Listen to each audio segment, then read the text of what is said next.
एकता संदेश मेरा है। कलंदर हूँ मैं, मोहब्बत एकता संदेश मेरा है। यहाँ पर का हर सूफी और दरवेश मेरा है। मोइनुद्दीन का मैं हामी और गांधी जी का शहदाई। मोइनुद्दीन का मैं हामी और गांधी जी का शहदाई। मुझे इस बात पर फख्र है कि ये भारत देश मेरा है। मुझे इस बात पर फख्र है कि भारत देश मेरा है।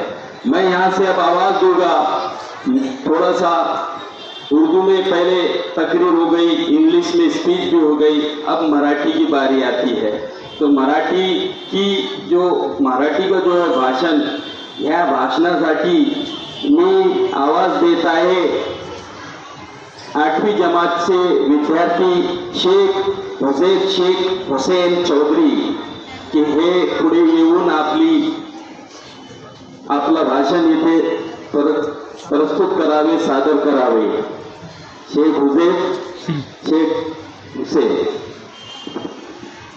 अस्सलामुअलैकुम। माझं नाव शेख हुसेन चौधरी आहे। मी वर्ग 8वा मध्ये शिकत आहे। आजचा दिवस 15 ऑगस्ट भारतीय इतिहासातील अत्यंत महत्त्वाचा दिवस आहे। या दिवशी 15 ऑगस्ट 1947 रोजी आपला भारत देश इंग्रजांची गुलामगिरीतून मुक्त झाला।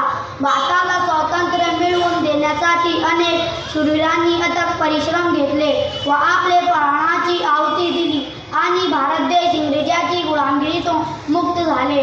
स्वातंत्र्यानंतर आपल्या देशाने कृषी, विज्ञान, तंत्रज्ञान, साहित्य, खेळ सर्व क्षेत्रात चांगली प्रगती केली। तरीही आज भारतासमोर भ्रष्टाचार, गरिबी,